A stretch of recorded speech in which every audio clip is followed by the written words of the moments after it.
All right, so I'm going to go over a couple of problems from the impulse practice problems that I think were a little bit tricky. I'm going to go over 8 as a model for the spicy problems and 11 as a model for the V-spicy problems. And then I'm going to go over all of the questions in the study guide as you guys prepare for your test tomorrow. Okay, so for the impulse practice problems, so I was going to go over problems 8 and 11. So let's take a look. So for problem 8, for all of these problems, the first thing I want to do every time is just write impulse is equal to m times delta v is equal to force times t. Where did I get this? Oh, it's not on this page, but it's just it's a formula for impulse. Momentum times change in velocity is equal to force times time. Now, what I want to do is make sure that for every problem, I'm taking note of any important variables. So here I have a group of people are pushing a stalled car with a mass of 1,100 kilograms, that's mass. They push with a net force of 350 newtons, so that's force, 10 seconds. What is the car's final velocity? Vf. Stalled car initially has a velocity of 0. We want to figure out what Vf is. Mass is 1,100, and the net force is 350, right? And so we want to figure out the car's final velocity. If it starts at 0, then the change in velocity is just going to be the final velocity, right? So let's see. So let's find the change in velocity is equal to the force times the time divided by the mass, right? All I'm doing here is some algebra. I'm doing that to get to this. So then the force is 350 newtons, the time is 10 seconds, and the mass is 1,100 kilograms. We end up with 350 times 10 divided by 1,100, and we get 3.18 meters per second. Okay, cool. That looks like the correct answer for number, what is that, 8? Cool. Now, for number 9, I'll do number 9 too, because 9 is a little bit spicier. So a 40 gram super ball strikes a wall with a velocity of 10 meters per second that is normal to the wall. It just means perpendicular. It bounces away at a velocity of 7 meters per second, still normal to the wall. What is the ball's change in momentum? If the bounce lasted 0.1 seconds, what is the force between the ball and the wall? Okay, this is a really tricky question because it requires you to think about the momentum being in 2 different directions, right? And so we know that the ball bounces, hits the wall, and then bounces off, right? So initially it is a velocity, we'll call this positive, and we'll call this negative, right? So the initial velocity is 10 meters per second, and the final velocity is negative 7 meters per second, right? Because initially it was moving to the right at 10 meters per second, and then if it bounces away at 7 meters per second, it's going to bounce in the other direction. So that's going to be negative 7 meters per second. So if we want to find the change in momentum, we need to use the change in velocity here. So the change in momentum, which is the impulse, is going to be the mass, which is 40 grams, or 0.04 kilograms, because I want to be using kilograms here. 0.04 kilograms times the change in velocity here. So if it goes 10 to 0 and then 0 to 7, that's 17 meters per second. We do V final minus VI to do this too. The final velocity is negative 7. The initial velocity is negative 10. So then it's 0.04 times negative 17. So the change in momentum is actually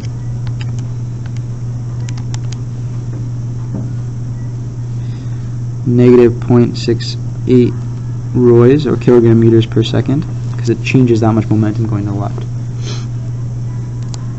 Now, the bounce lasted 0.1 seconds. Sorry. What is the force between the ball and the wall? Okay, so we know that the change in momentum is negative 0.68. Mass times delta V is equal to force times t. This whole thing is negative 0.68, so we can solve for the F.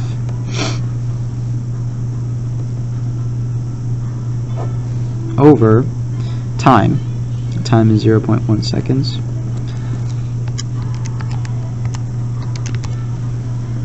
Negative 6.8 newtons.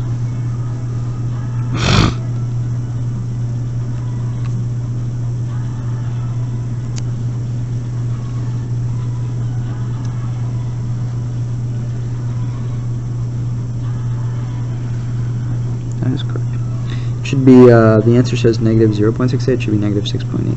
Oops. Alright, now you can use this problem to solve problems 10 and 11.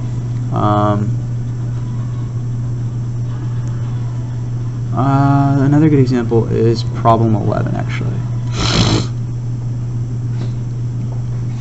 Actually, I'll do number 12, because for all of these, we have to just use the same formula, mass times change in velocity is equal to force times time. But whenever you're trying to find the velocity of something, how fast is it moving, what is its final velocity, if you're trying to find a velocity right over here, you know that you need to use all the information here to solve for delta v. Right? Delta v will be equal to f times t over m. And once you've gotten this formula from the original impulse equation right up here, once you've gotten this formula, you know that you can plug in whatever force you have, multiply whatever time times whatever time you have, and divide it by a mass. So you have some force over some time that's increasing the speed of an object, but then this mass is going to divide out, like you're going to take there's going to be some inertia that object has. So all of that force isn't going to go directly to its velocity, it's going to be divided by the inertia, right? And so let's do this problem as an example. A loaded barge has a mass of 1,500,000 kilograms and is traveling at 3 meters per second. The tugboat applies an opposing force of 1,200 newtons for 10 seconds. What is its final velocity? Alright, so let's see. Delta V is equal to the force, right over here, 12,000 newtons times 10 seconds divided by the mass.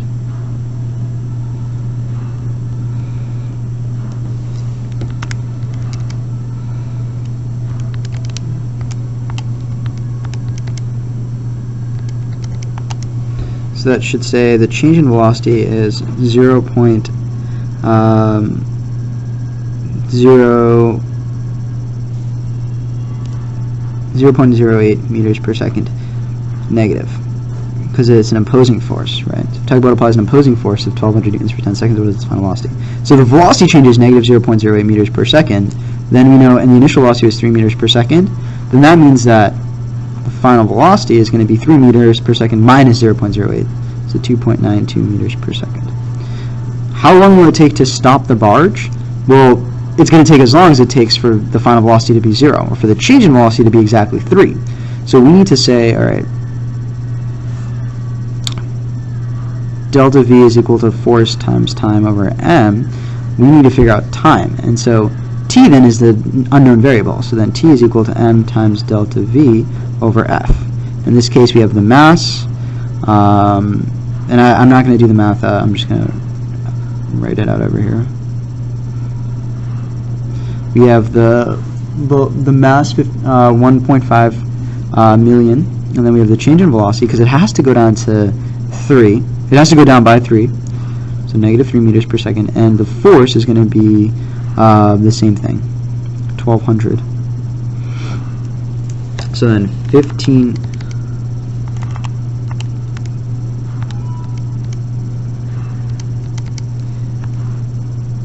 times 3 divided by 1,200 says that you're going to need, it's going to come to a complete stop after 375 seconds, which is a long time.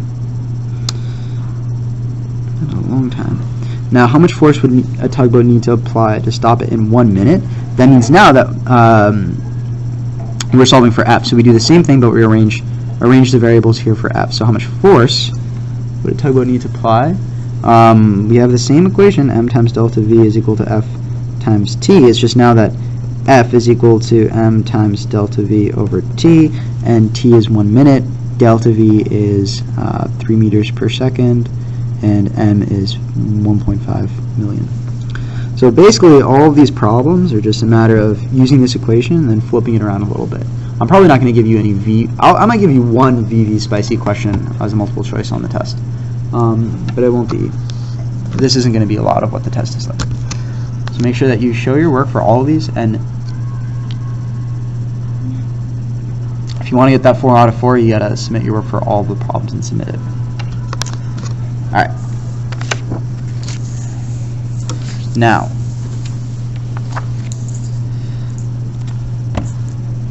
for the study guide. Fill in the missing places in the table below. So the velocity of the variable is meters per second. Standard units are Oh, whoops. Meters per second are the standard units. The variable is V. What am I doing? Variable M is for mass. Standard units are kg. Sorry, I mixed those up. Newtons are represent force. Variable here is F. Roys is momentum, represented with a variable P. Change in momentum, aka impulse. The variable is delta P, change in momentum. And the units are the same. Roys are kilogram meters per second. And now total momentum is the same thing, P total. Just call it that. And that is the same, the units are the same as Roys. So the equation for momentum is just P is equal to M times V. Remember, it's a vector, so it has to have direction. The total momentum, P total, is just going to be equal to P1 plus P2. This isn't a real equation, it's just trying to remember that you have to add any of the momentums in a system to find the final momentum, and we do have to keep in mind the direction. So I'm going to add in those arrows, because if you're adding a negative momentum, you're going to subtract that momentum, right? So direction matters. Conservation of momentum says P initial is equal to P final. Okay? P initial is equal to P final. The impulse is that the change in P, which is generally mass times change in velocity, so this is impulse, the change in P, is equal to force times delta T. This is impulse. Really useful if we want to do if we want to figure out the change in velocity of an object, mass and time and all that good stuff. Alright, so for section 1, finding the momentum of an object, all we have to do is really just use P is equal to M times V. So in this case, the momentum is the velocity is right here, the mass is right here, so P is equal to M times V. The mass is 4.8 kilograms, V is 13 meters per second, so the momentum should be 62.4 R to the right. What is the rocket ship's velocity? Okay, so P is equal to M times V. We know that we want to figure out V, so V is equal to P over M.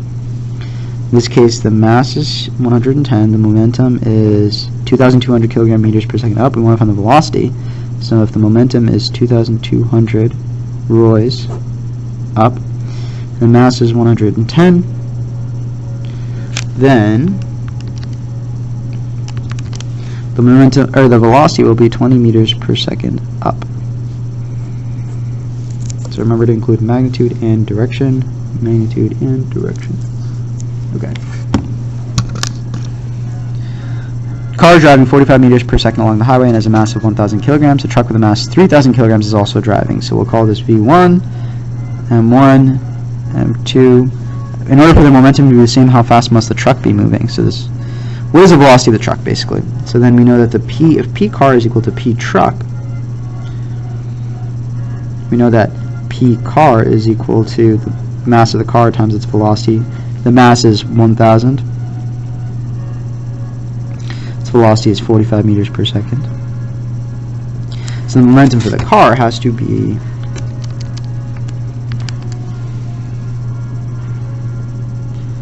4,500 roys. Now, if we want the truck to have the same exact momentum, then P truck must equal 45,000 roys, and that must equal the mass of the truck times the velocity of the truck. Now we know that we have a mass for the truck, but we don't have a velocity. So let's see, V truck is equal to 45,000 roys divided by M, right? And here M is going to be 3,000, because we know what the mass of the truck is. So then the velocity of the truck should be 45,000 divided by 3,000, which gives you 15 meters per second. This truck needs to move at around 15 meters per second to have the same momentum. Alright. If you have two objects in a system, each with their own momentum, explain how you find the total momentum of the system. Add the individual momentums. This is basically a verbal explanation of the formula right up here for total momentum, adding the individual momentums. All right. This is all I'm asking you to do now is, okay, so you found the momentum of one object. Now what can you do with multiple objects? Draw pictures with vectors. This is going to help you with directions, okay? Small monkey is moving with a momentum of 40 kilogram meters per second to the right. Little monkey. So P is 40 r to the right. A large monkey is also moving to the right with a momentum of 80 kilogram meters per second. So P is equal to 80 roys. So if they're both going in the same direction, they're going to add. P total is equal to 40 P1 plus P2. We'll call this P1, P2. 40R plus 80R is equal to 120R right. Make sure that you always remember the direction as well, because that's super important. Okay, system includes a football running back and a linebacker. A football running back has a momentum of 260 kilogram meters per second. Okay, so P is equal to 260 R. A linebacker has a momentum of negative 120 kilogram meters per second, so this is in the other direction. So P is equal to negative 120 R, so it's the opposite direction. P total is then going to be equal to the sum of these two. It's just that now this one is plus minus 120R. Alright, so then we end up with, oh my god, do I really need a calculator for this? 140. 140R left. 140R to the left. Alright. Oh man, I am so odd. Alright, speaking of odd, for number 7, the total momentum in a two-object system is 90 roys right. One object has a momentum of 30 roys right. What is the momentum of the other object? Okay, so in this case, the two objects have momentum of 90 r to the right. And if one object has momentum of 30 roys to the right, then you know that the other object has to have, in order for the total of these two to be 90, the other one has to have 60. You guys can do that. It's easy money, right? That's P total is equal to P1 plus P2. Now, the total momentum in a two-object system is 100 roys to the right. One object has a momentum of 175 roys to the right. What is the momentum of the other object? Okay. So now P total is equal to 175 r to the right. P1 is equal to 100. Oh, I messed this one up. Whoops. Object 1 has a momentum of 175 r right. P total is equal to 100 right. Whoops. So if P total is equal to P1 plus P2, and the total is 100 r, and P1 is equal to 175 r, P2 needs to be negative 75, right? The only way this is possible is P2 is equal to negative 75 r. Negative 75 r or 75 r to the left, right? Either way.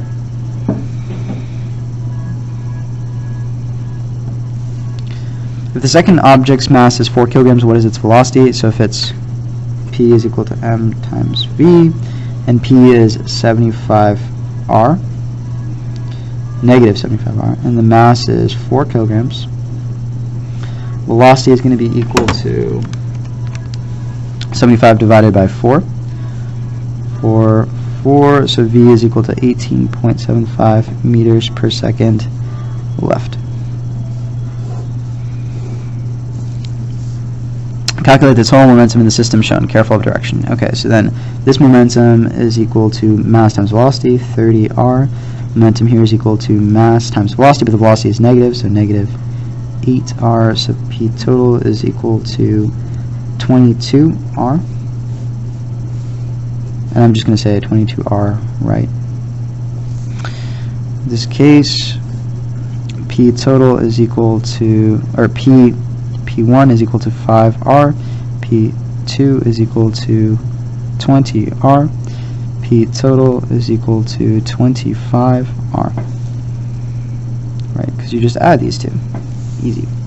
State the law of conservation of momentum. Draw before and after extra vector. Good. Momentum will be conserved. This is straight from your notes. Momentum will be conserved in the absence of any external forces. So as long as we don't regard friction or air resistance, Momentum is always going to be conserved. Two cars are heading towards each other. The total momentum of the system before the collision is 487.5 kilogram meters per second. What is the total momentum of the system after collision? Momentum before is going to be equal to momentum final. So as long as there's no external force, which there isn't, total momentum afterwards is going to be equal to the same thing. It's going to be 487.5 kilogram meters per second, or Roy. It's going to be the same. Find the velocity of the truck after the collision below. So before, so P total is equal to,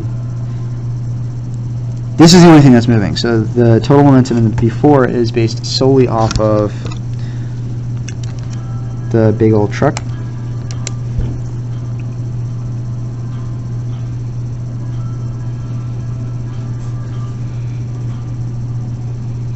It's going to be the same here. Now, if this guy has momentum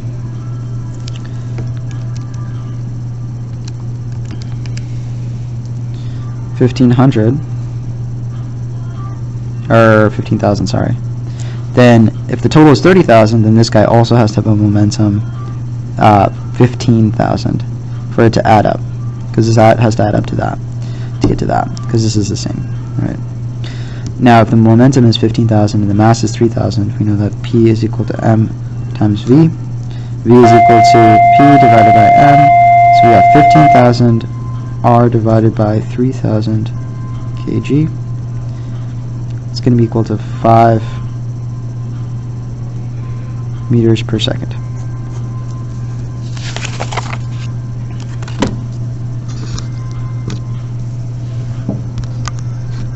All right.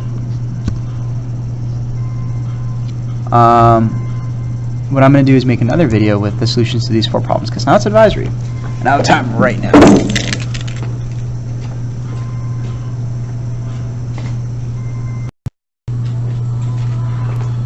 Alright, so this is part 2 of the video, and this includes the 4 problems on the back of their study guide for the collisions.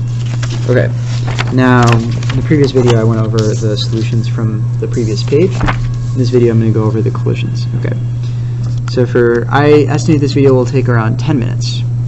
Okay, 2 kid brothers are running towards each other. The older brother is 90 kilograms and is moving at 2.4 meters per second.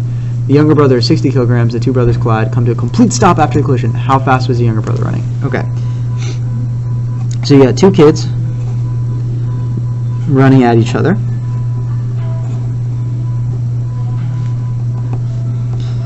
And you know that one has a mass of 90 kilograms and a velocity of 2.4 meters per second.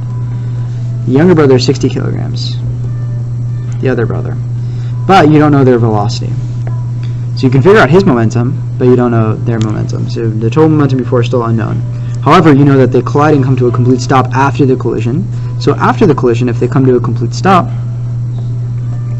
that tells us that, oh, they're hugging. The V is equal to 0, right? Because if they come to a complete stop, then the velocity is 0. Now, the total mass is 150 kilograms because it's the mass of 90 plus 60, but the total velocity is 0, which means that the momentum after is 0 roys. Now, if the momentum after is 0 roys, the momentum before had to be 0 roys as well. Okay, so that means that if this momentum is mass times velocity, so 90 times 2.4. If the total momentum before is 0 roys, and if the mass is 90 and the velocity is 2.4, then this is 216 roys. We know that this, in order for the total momentum to be 0, P2 has to be negative 216 roys. Now we know the mass is 60 kilograms, and if we know that P is negative 216, then we can figure out velocity. Because P is equal to M times V, and V is equal to P divided by M, right? So in this case, P is 216 R, M is 60 kilograms, so V is 3.6 meters per second to the left. We have to remember that it's to the left because in this case, the second velocity has to be to the left. Is a fly. Another way you can remember this is if you said, is by putting the negative sign there for the 216. Alright, question number 2. An NBHS student is applying makeup to herself while she is driving to school. She and her car have a mass of 1400 and they are moving at 4 meters per second east. If she hits an 800 kilogram purple car, but doesn't stick, that is initially stationary but is moving with 4.5 meters per second after the collision, what velocity is her car moving with? Okay, so you got one car hitting another car. Car 1 has a mass of 1400 kilograms and v of 4 meters per second. Car 2 has a mass of 800 kilograms but is initially stationary. Okay, so the total momentum before, we can actually calculate it because we have numbers here. So P here has to be 1400 times 4. P here is equal to 0r. So the total momentum before has to be 5,600 r. If the total momentum before is 5,600 r, then the total momentum afterwards has to be 5,600 r. We know afterwards she's moving a little bit, but we also know the purple car is moving a little bit. So P here and P here we can figure out. We know that the mass is still 1400 kilograms for her car, but afterwards we don't know what her velocity is. We know the mass is still 800 kilograms for the purple car, that doesn't change, but we know the purple car is moving with 4.5 meters per second velocity. So we can determine what the momentum is by multiplying the mass times velocity. We get 3,600. Now if the total momentum afterward is 5,600 r, then we know that this momentum has to be 2,000. It's the only way we can get a total of 5,600. Now if P is equal to m times v, and we know P, and we know m, and we want to figure out v, all we're doing is dividing P by m. P is 2,000 r's, m is 1,400, so the velocity would be 1.4 meters per second to the right, or east.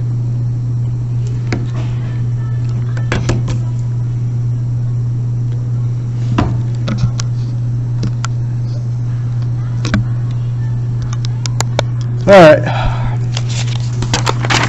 the last two.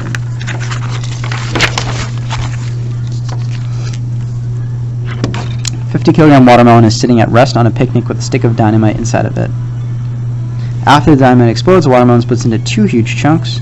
If one chunk has a mass of 33 kilograms and moves to the right, with a momentum of 132 rows, what is the velocity of the other chunk of the watermelon? So that means that we know that we have to figure out what the initial momentum is before, and use that to help us figure out what the final momentum is afterwards. And so if this guy is just sitting here, you guys know that if the mass is 50 kilograms and the velocity is 0 meters per second, you already know that the total momentum before is just going to be 0 rows. There's no momentum, right? And the nice thing is that afterwards we know that the momentum has to be 0 rows as well. Now, we have the dynamite explosion. One piece of the watermelon goes to the left, one piece of the watermelon goes to the right, but we know that one chunk has a mass of 33 kilograms and moves to the right. So we'll say m is 33 kg, and p is equal to 132 r.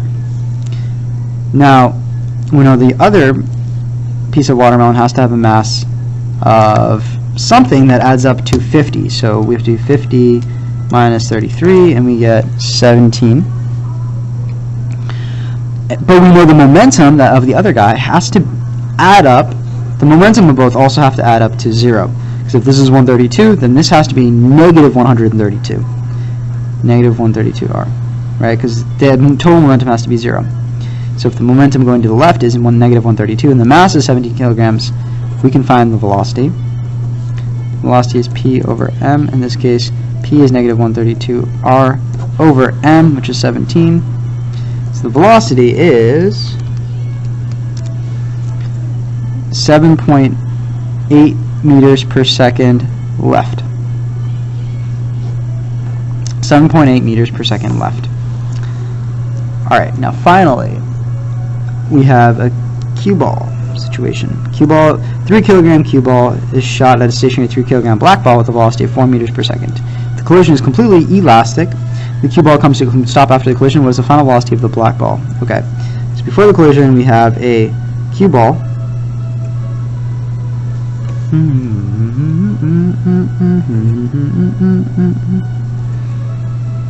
This is a black ball.